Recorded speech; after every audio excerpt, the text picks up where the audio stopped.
계시록까지 일관되게 나타나는 하나님의 마음은 잃어버린 영혼을 찾으시는 목자의 마음이고 아버지의 마음이다 말씀을 드렸습니다. 한번 따라합시다. 목자의 마음, 아버지의 마음. 자, 그리고 유대인들의 비추어 볼 때 이방인은 탕자의 비유에 나오는 잃어버린 둘째 아들과 같다고 했어요.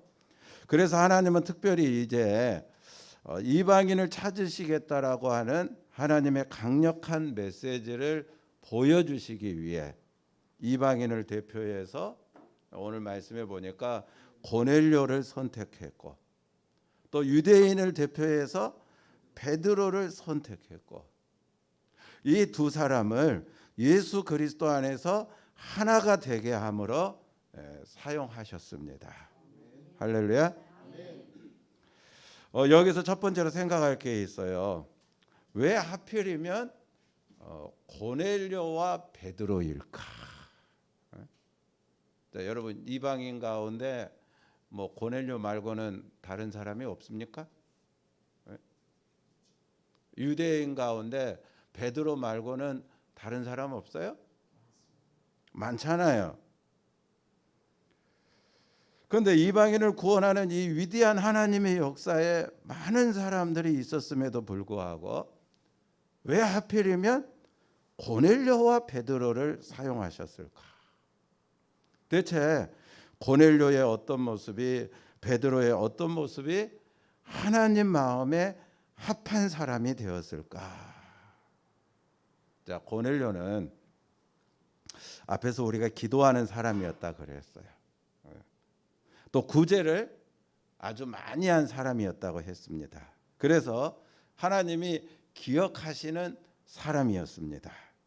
자, 여러분, 그래서 하나님께 쓰임 받았을까요? 고넬료가 기도를 많이 하고 구제를 많이 하고, 그래서 하나님이 기억하신 바가 되고. 여러분, 기도를 아무리 많이 하고 구제를 아무리 많이 해도 우리가 기억해야 될 게 있어요.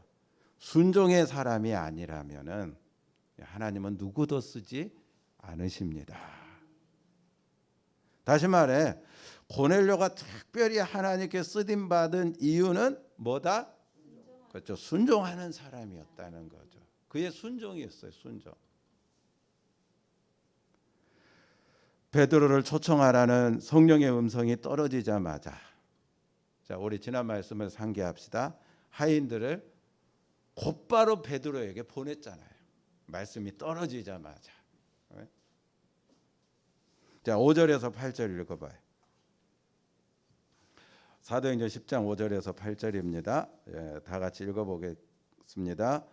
네가 지금 사람들을 요바에 보내어 베드로라 하는 시몬을 청하라. 그는 무드장인 시몬의 집에 유숙하니 그 집은 해변에 있다 하더라. 마침 말하던 천사가 떠나매 고넬료가 집안 하인 둘과 부하 가운데 경건한 사람 하나를 불러 이 일을 다 이루고 요바로 보내니라.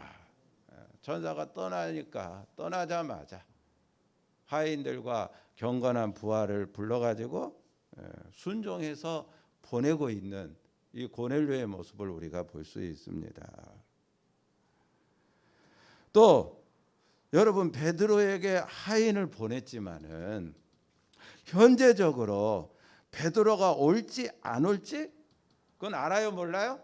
그건 모르는 상태잖아요. 그럼에도 불구하고 오늘 말씀해 보면은 친척들과 친구들까지 다 불러 베드로가 오기를 기다리고 있었어요. 24절 읽어볼래? 24절. 자, 24절입니다. 시작.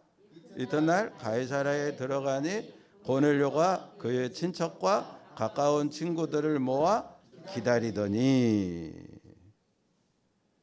자, 이런 말씀들을 미루어 볼 때 고넬료가 기도도 많이 하고 구제도 많이 한 사람이었지만, 그러나 그가 하나님 앞에 정말로 이 귀한 일에 특별하게 쓰임 받았던 거는 바로 뭐다? 그렇죠. 순종하는 사람이었기 때문에. 자, 베드로도 기도하는 사람이었죠. 시간을 정해놓고 뭐 9시, 12시, 3시 성전에 올라가 기도했잖아요. 또 베드로는 무엇보다도 예수님의 수제자였습니다. 그리고 성령의 능력이 크게 나타나는 종이었어요. 나면서부터 걷지 못한 자를 일어나 걷게 하고 심지어 죽은 사람까지 살려내고. 여러분, 그래서 하나님께 베드로가 쓰임 받았을까요? 역시 아닙니다. 기도를 아무리 많이 하고 예수님의 수제자고 성령의 능력이 나타나는 종이라도 그가 순종의 사람이 아니라면 역시 하나님께서는 쓰지 않으십니다. 하나님이 베드로를 특별히 쓰시는 이유는 그도 역시 뭐하는 사람? 그렇죠. 순종하는 사람이었다는 거죠. 순종하는 태도를 가지고 있었다는 거예요.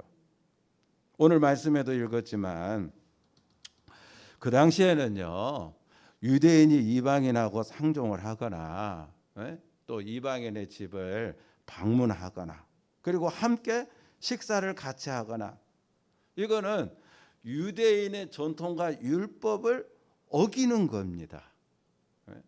그래서 어떤 화를 당할지 모르는 일이에요. 율법을 어기는 일이기 때문에. 이거는 뭐 고넬료도 알고 있는 거고 베드로도 알고 있는 거고 모두가 다 알고 있는 일이거든요. 그러나 베드로는 여러분, 이방인 고넬료의 집으로 가라는 성령의 음성이 떨어지자마자 전통과 정말 율법을 상관하지 않고, 또한 앞으로 이 일로 인해서 자기가 받을 어떤 비난과 어떤 화도 상관하지 않고 즉각 순종합니다. 자, 말씀 읽어봐요. 28절 29절. 자, 28절 29절 다 같이 시작. 이르되 유대인으로서 이방인과 교제하며 가까이 하는 것이 율법인 줄은 너희도 알거니와 하나님께서 내게 지시하사 아무도 속되다 하거나 깨끗하지 않다 하지 말라 하시기로 부름을 사양하지 아니하고 왔노라. 묻노니 무슨 일로 나를 불렀느냐. 자, 부름을 사양하지 않고 왔대. 법을 어기면서, 율법을 어기면서까지. 그 일로 자기에게 어떤 화가 미칠지도 모르는데, 자, 이런 베드로의 모습을 보면은 순종의 태도를 보여주고 있잖아요. 그렇습니다. 고넬료, 베드로 두 사람의 공통점은 바로 순종하는 사람이었어요. 하나님은요, 순종하는 사람 고넬료와 베드로를 특별히 이방인의 문을 여는 하나님의 위대한 복음 사역에 사용하셨습니다. 그러므로 저와 여러분도 늘 하나님께 쓰임 받고 복을 받기를 원하신다면은 이 베드로와 고넬료처럼 늘 순종하는 사람이 되기를 바랍니다. 한번 따라합시다. 하나님은 순종하는 사람을 사용하신다. 솔직히 우리가 무슨 일을 할 때도요, 여러분, 뭐 망치나 이런 도구를 쓸 때, 연장을 사용할 때 우리 손에 불편하면 어때요? 그거 쓰지 않잖아요. 불편하지 않는 걸 찾아서 쓰는 거지. 순종적이지 못하면은요, 아무리 은사가 많다 할지라도 사용하기에 불편한 거예요. 여러분, 누가 쓰기에 불편한 걸 쓰겠습니까? 이 시간 저와 여러분, 우리 교회가 늘 하나님께서 사용하시기에 쉬운, 저는 순종적인 목사가 되고 여러분들은 순종적인 성도가 되고 우리 교회는 하나님께 순종적인 교회가 되고. 자, 그러면 우리 옆 사람하고 이렇게 한번 인사합시다. 순종하는 성도가 됩시다.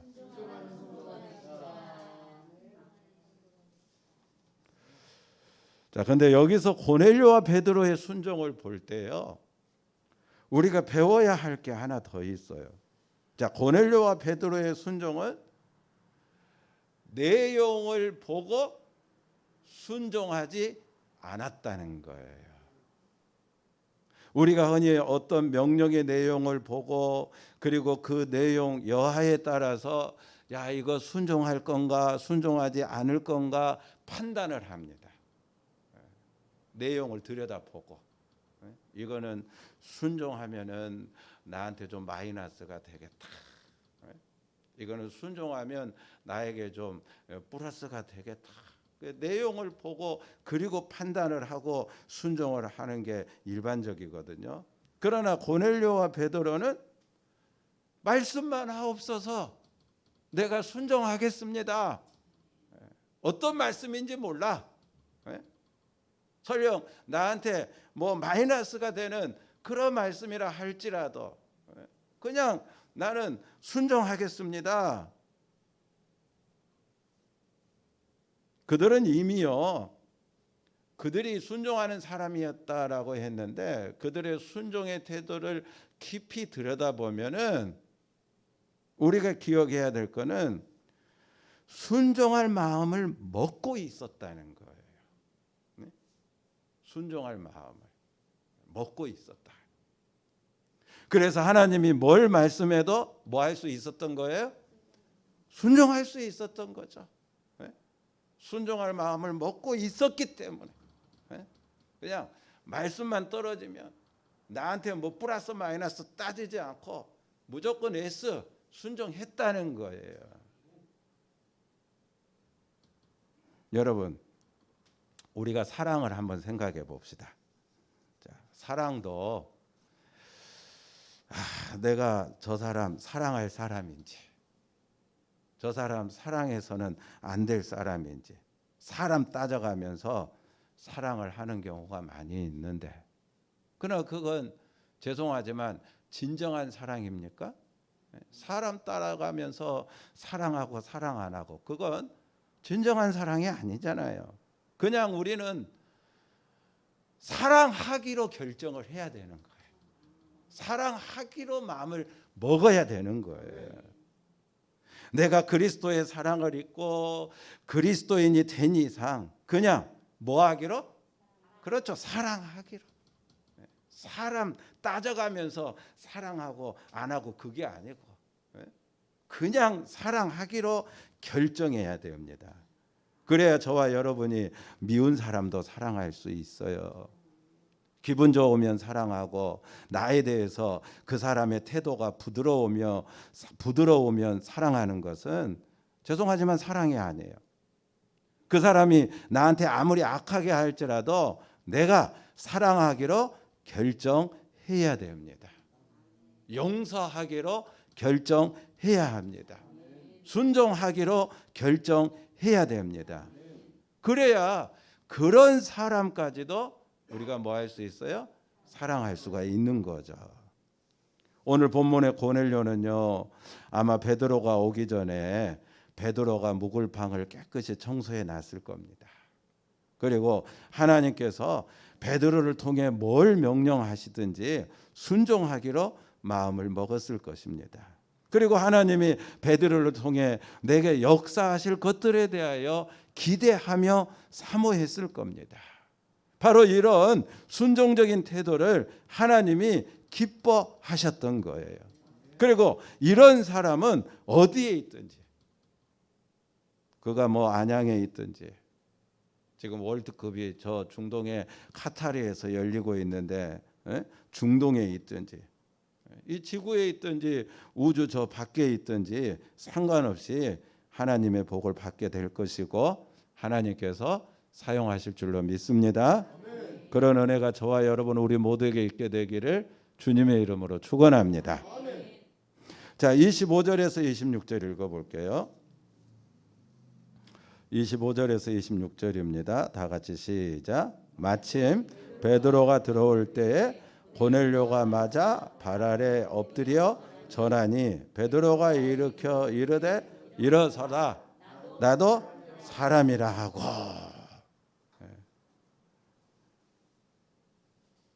나도 사람이다.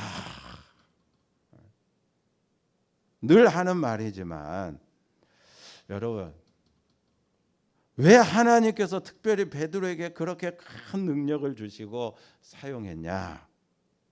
여러분, 베드로는 그만큼 겸손했기 때문입니다. 베드로가 고넬료의 집에 들어오자 고넬료가 베드로 발 앞에 엎드려 절했다고 그랬어요. 고넬료가 누굽니까? 막강한 권력을 갖고 있는 로마 군대의 백부장 고넬료 아닙니까? 그런 고넬료가 베드로 발 앞에 엎드려 절했어요. 여기 엎드려 절한다는 거는요, 예배, 경배를 가리키는 건데, 다시 말해서 고넬료는 지금 베드로를 하나님처럼 생각한 거예요. 그래서 그렇게 베드로를 대접했다는 겁니다. 여러분, 솔직히 얼마나 기분이 좋겠어요?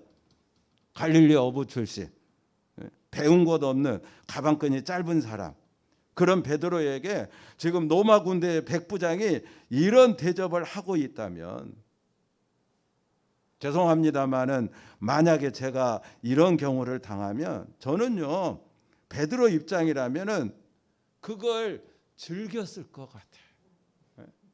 즐겼을 것 같아요.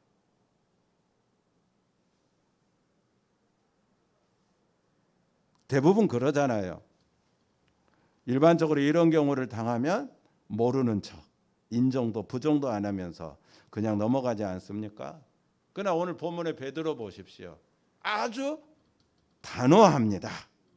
고넬료가 자기를 하나님처럼 보니까 나도 사람이다. 나도 사람이라.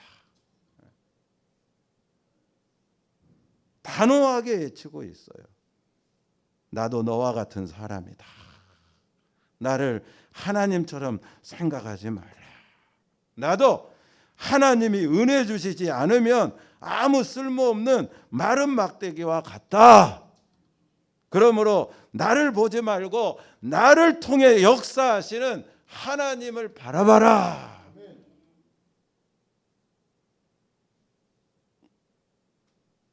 그래서 하나님께서 베드로에게 그렇게 큰 능력을 주셨던 거고, 하나님의 역사에 늘 크게 사용하신 줄로 믿습니다.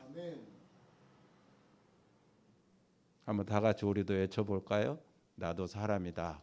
나도 사람이다. 다시 한번 외쳐봅시다. 나도 사람이다. 나도 사람이다.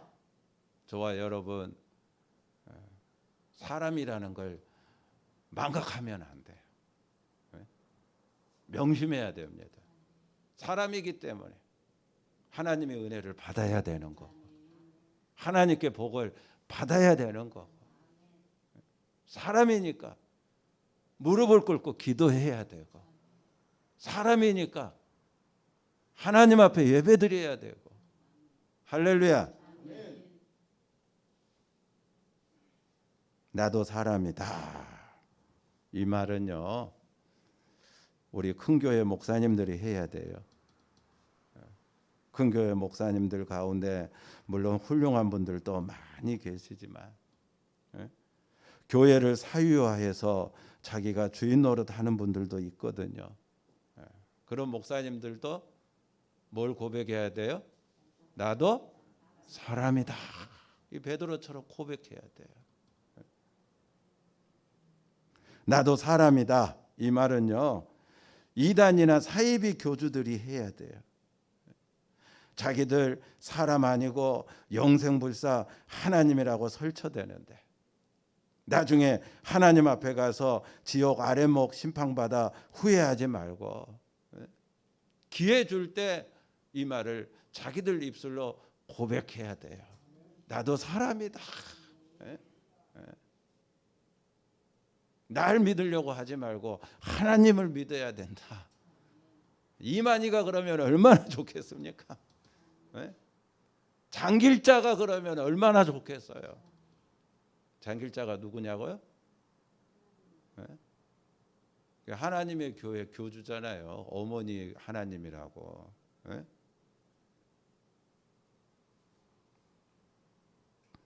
나도 사람이다. 이 말은요, 권력을 가지고 있는 대통령이 해야 돼요. 국회의원들이 해야 돼요. 옛날에 우스갯소리로 뭐 여러분들 들은 분도 있을지 모르겠는데 한강에서 배를 타고 가다가 그 배가 뒤집혀 가지고 이제 배 안에 있던 사람들이 물에 빠졌습니다. 그런데 이제 구제대원들이 재빨리 달려와 가지고 허우적거리고 있는 사람들 가운데 누구를 제일 빨리 구조를 하느냐면은 국회의원을 구조하는 거예요. 국회의원을. 그러니까 사람들이 너도 나도 할 것 없이 저 사람은 국회의원이고 우리는 뭐 일반 뭐 국민들이고 뭐 차별 대우하느냐 막 항의를 거세게 하니까 구조대원이 이렇게 말을 했다고 그래요. 국회의원들은 썩은 곳이 많아서 빨리 구조 안 하면 한강이 오염된다. 그래서 국회의원부터 구조했다라고 하는 그런 우스갯소리가 있거든요.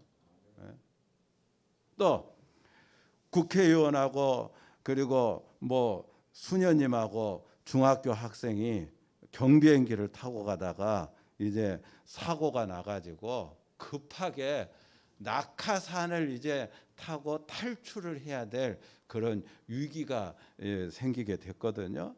그런데 낙하산이 2개밖에 없는 거예요. 그때 이 국회의원이 나는 국가를 위해서 먼저 살아야 된다. 그리고 중학생 요 어깨에 뭐 가방 하나 메고 있는데 그게 낙하산인 줄 알고 그 가방을 뺏어 가지고 뛰어내렸어요. 어떻게 됐을까요? 그렇죠. 그 중학생이 메고 있는 거는 낙하산이 아니라 책가방이었거든. 그래서 결국 수녀님하고 중학생만 살아남았다라고 하는 우스갯소리가 있는데요. 여러분, 이처럼 국민이 부여한 지위나 그런 어떤 권력을 특권으로 알고 사유화해서 교만에 절어 있는 분들이 정말 뭘 고백해야 돼요? 나도 사람이다. 이 말을 해야 됩니다. 자, 우리 다시 한번 해봅시다. 나도 사람이다. 나도 구원받은 죄인이다. 저와 여러분이 어떤 특별한 존재로 인정받고 특별한 대우를 인정받으려고 하는 그런 상황이 올 때 우리도 베드로처럼 서슴없이 나도 사람이다. 하나님의 은혜를 받아야 살아야 되는 그런 나도 사람이다. 그래서 모든 영광은 내가 아니라 하나님이 받으셔야 된다. 그런 저와 여러분 될 수 있기를 바랍니다. 호세아 4장 6절에 보면은요, 이스라엘 백성들이 망한 이유로 하나님을 아는 지식이 없어서 망했다라고 말씀이 나옵니다. 내 백성이 지식이 없으므로 망하는도다. 네가 지식을 버렸으니 나도 너를 버려 내 제사장이 되지 못하게 할 것이요 네가 네 하나님의 율법을 잊었으니 나도 네 자녀들을 잊어버리리라. 한번 따라합시다. 신앙의 축복을 받으려면 하나님에 대한 바른 지식을 가져야 한다. 자, 오늘 말씀해 보면은요, 베드로는 이방인 고넬료를 통해서 하나님에 대한 예수님에 대한 바른 지식을 갖게 됩니다. 전에는 베드로가 가지고 있었던 지식은 뭐 예수님하고 3년 동안 동고동락하면서 같이 따라다녔으니까 누구보다도 예수님을 잘 알고 있었다라고 생각을 했고 또 그 예수님 통해서 하나님이 어떤 분인지 누구보다도 잘 알고 있을 것이라고 했는데 그러나 고넬료를 통해서 베드로는 새로운 사실을 깨닫게 돼요. 자, 말씀 한번 읽어볼까요? 34절 35절 자, 다 같이 읽어보겠습니다. 예, 시작. 베드로가 입을 열어 말하되 내가 참으로 하나님은 사람의 예물을 보지 아니하시고 각 나라 중 하나님을 경외하며 의를 행하는 사람은 다 받으시는 줄 깨달았도다. 그러니까 원래 베드로가 가지고 있었던 하나님에 대한 지식은 뭐냐면 유대인이잖아요. 그래서 오직 유대인만 하나님의 은혜를 입는다. 유대인만 하나님의 구원을 받는다. 그러니까 자기 생각 안에 하나님을 제한시켜서 하나님에 대한 잘못된 지식을 가지고 살아왔던 거예요. 그런데 오늘 이방인 고넬료를 보니까 이방인도 하나님을 경외하고 하나님이 기뻐하시는 의를 행하면 누구든지 다 하나님의 구원을 받는구나. 이거 깨달은 거예요. 새롭게 깨달은 거예요. 네?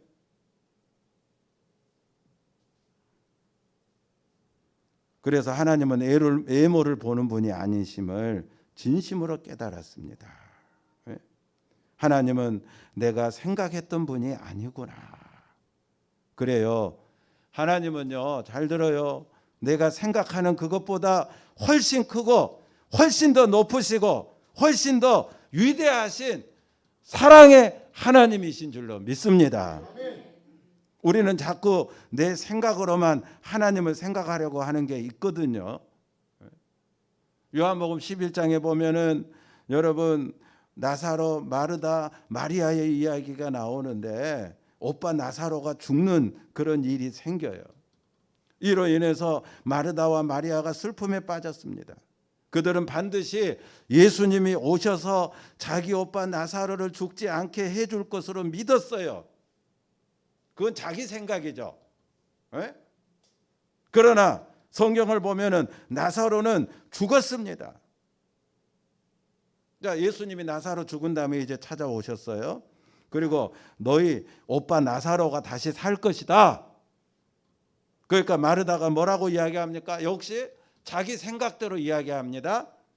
마지막 날에나 우리 오빠가 다시 살겠지요. 약간 빈정상한 그런 표정으로. 예수님이 좀 일찍 오셔서 우리 오빠 나사로가 죽기 전에 고쳐주시면 얼마나 좋았습니까? 근데 왜 우리 오빠가 죽은 다음에 오셨습니까? 예수님이 지금 살 거다 네 오빠가. 아니요. 마지막 날에 부활의 때에나 살 겁니다. 약간 빈정상하게 이야기를 한 거예요. 그러니까 예수님이 아니다. 너희가 믿음이 있다면 지금 너희 오빠 나사로가 다시 살아날 거다. 할렐루야. 저와 여러분의 신앙에 힘이 없는 이유는요, 자꾸 우리가 가지고 있는 생각으로만 하나님을 생각하기 때문입니다. 분명히 말씀드립니다. 하나님은 지금 여기 살아서 역사하십니다. 저와 여러분의 문제를 지금 해결해 주실 수 있는 전능하신 하나님이십니다. 지금 저와 여러분에게 부활을 체험케 하실 수 있으십니다. 그러니까 베드로는 충격을 받은 거예요.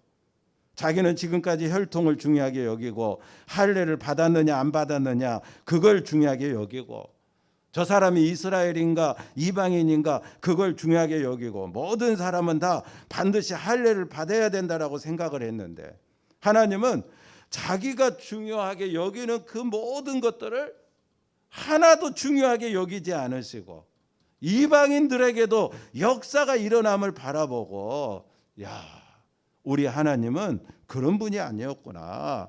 내가 하나님을 옹졸하게 내 식대로 내 생각대로 제한하고 있었구나. 그걸 깨달았다라고 하는 겁니다. 하나님은요 언제나 내 생각보다 높고 내 길보다 높으신 분이에요.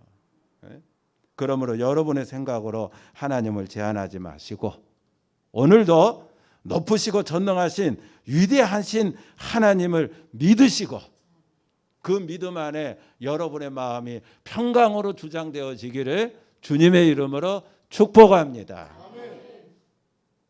그 다음에 베드로가 또 예수 그리스도에 대한 바른 지식을 이제 갖게 돼요. 자, 36절에서 38절까지 읽어볼까요?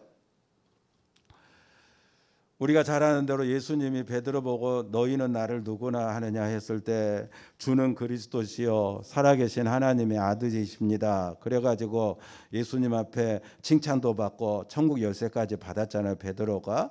그러나 오늘 이 고넬료의 사건을 통해서 정말 베드로는 예수님을 새롭게 인식하는데, 자, 다 같이 읽어보겠습니다. 36절에서 38절까지 시작.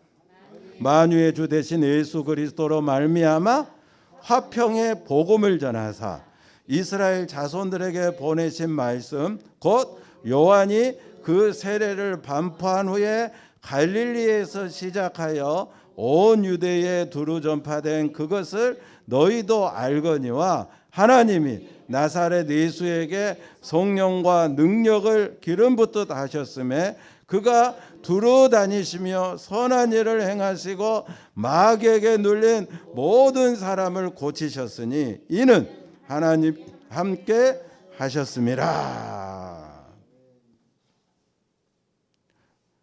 오늘 방금 읽은 말씀에 보니까 화평의 복음, 베드로가 새롭게 깨달은 게 뭐냐면요, 따라합시다. 예수님이 복음이시다. 그리고 또 보내신 말씀, 따라합시다. 예수님이 말씀이시다. 또 하나님이 나오는데 따라합시다. 예수님이 하나님이시다.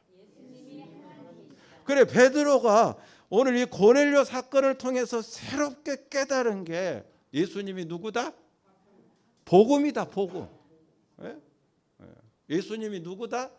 말씀이시다. 말씀. 말씀이 예수님이시다. 예수님이 누구다? 지금 인간으로 오셔서 십자가에 달려 죽으셨지만 부활하심으로 우리가 구약에서부터 기다려온 바로 그 메시아 하나님이 예수님이었구나 깨달았다는 거예요.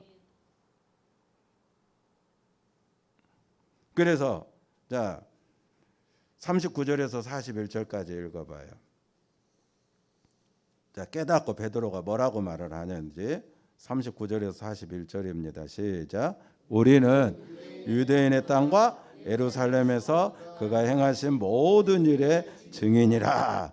그를 그들이 나무에 달아 죽였으나 하나님이 사흘 만에 다시 살리사 나타내시되 모든 백성에게 하신 것이 아니요 오직 미리 택하신 증인 곧 죽은 자 가운데서 부활하신 후 그를 모시고 음식을 먹은 우리에게 하신 것이라.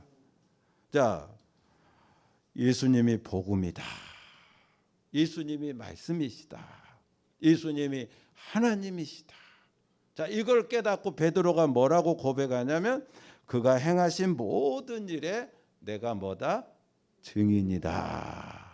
내가 뭐다? 증인이다. 예수님의 증인이다. 여러분, 저는 그런 생각을 종종 해요. 우리 하나님 참 이상하시다. 할 수 있음에도 왜 그렇게 안 하실까?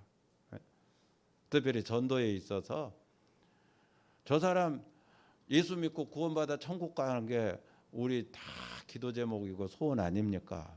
근데 하나님이 그냥 그 사람 꿈에 나타나 가지고 천국 한번 딱 보여주거나 지옥 한번 제대로 보여주면 예수 믿겠어요? 안 믿겠어요? 예수 저절로 교회 걸어 나올 거 아닙니까? 그렇게 좀 해주시면 좋겠는데 네? 왜 하나님은 그렇게 안 하고 고린도전서 1장 21절에 보면은 하나님께서 전도에 미련한 것으로 믿는 자들을 구원하기를 기뻐하셨도다라고. 왜 힘들게 전도해야 예수 믿고 구원받아 천국 가게 하시는지. 네? 자, 따라합시다. 하나님은 전도에 미련한 방법으로 사람을 구원하기로 작정하셨다. 고로 내가 전도하지 않으면 한 사람도 천국에 갈 사람이 없다. 할 수 있다 전도, 하면 된다 전도, 해보자 전도. 할렐루야. 그래요. 하나님이 아무리 구원하고자 해도 저와 여러분이 뭐하지 않으면, 그렇죠, 전도하지 않으면 방법이 없어요. 그렇게 작정하셨어요, 하나님이. 우리 생각에 그냥 천국 한번 보여주고 지옥 한번 보내주면 참 쉬울 건데, 미련해 보여도 저와 여러분이 뭐 할 때? 전도할 때. 그래서 때를 얻든지 못 얻든지 듣든지 아니 듣든지 우리는 자꾸 복음이신 예수님을 전하는 증인이 되어야 되고 전도를 해야 됩니다. 저와 여러분이 증인이 되지 않으면요, 복음은 거기서 끝나는 거예요. 그러나 증인의 사명을 감당하면요, 복음의 역사는 강물처럼 불어나. 여러분, 노마를 정복한 것처럼 우리나라를 정복할 것이고 세계 땅끝까지 정복하는 복된 역사가 일어날 줄로 믿습니다. 이제 말씀 마칩니다. 42절에서 43절 읽어볼까요? 다 같이. 자, 42절 43절 시작. 우리에게 명하사 백성에게 전도하되 하나님이 살아있는 자와 죽은 자의 재판장으로 정하신 자가 곧 이 사람인 것을 증언하게 하셨고 그에 대하여 모든 선지자도 증언하되 그를 믿는 사람들이 다 그의 이름을 힘입어 제사함을 받는다 하였느니라. 왜 예수님이 복음이고 왜 우리가 예수님의 증인이 되어야 하는가? 거기 방금 읽은 말씀에 뭐라고 그랬어요? 그를 믿는 사람들이 다 그의 이름을 힘입어 제사함을 받는다. 누구를? 예수님을 믿는 사람들. 누구의 이름을 힘입어? 예수의 이름을 힘입어. 다른 분으로는 안 되는 거예요. 다른 이름으로는 안 되는 거예요. 그래서 예수님이 복음이고 예수님이 길이고 예수님이 진리고 예수님이 생명이고 우리는 그 예수님의 증인이고. 허드슨 테일러가요, 중국에 선교사로 갈 때의 이야기입니다. 몸도 아프고 고열로 시달릴 때 그 당시 중국에 가는 것은 곧 죽으러 가는 거였기 때문에 많은 사람들이 허드슨 테일러를 말렸어요. 그러나 허드슨 테일러는요, 자기가 여기서 멈추면 중국에 수억만 명의 영혼들이 다 지옥에 가게 될 것인데 그들의 울부짖는 소리가 지금 자기 귀에 들리기에 포기할 수가 없다며 아픈 몸을 이끌고 중국으로 갔습니다. 실제로 허드슨 테일러는요, 중국에서 사랑하는 아내를 잃게 되고 그리고 무엇보다도 사랑하는 딸들도 다 잃게 돼요. 이 풍토병으로 병에 걸려서 부인도 죽고 딸들도 다 중국에서 죽고 맙니다. 그러나 끝까지 지옥에 가는 영혼들의 소리를 들을 때에 허드슨 테일러는 복음을 포기할 수 없어 죽을 때까지 중국 선교사로 활동을 해요. 할렐루야. 예수님만이 유일한 구원입니다. 하나님은 예수 그리스도를 통해 저와 여러분을 구원했고 이제 저와 여러분을 통해 예수 그리스도의 증인으로 세워서 많은 영혼을 구원하기를 원하십니다. 부활의 은혜와 축복을 받은 저와 여러분 더욱더 부활의 증인이 되어야 할 줄로 믿습니다. 우리가 대림절을 보내고 있는데요, 이 시즌에 성탄절 이 시즌에 증인의 길을 감당해 나가는 저와 여러분 우리 모두가 다 되기를 주님의 이름으로 축원합니다. 우리 다 같이 찬송가 518장입니다.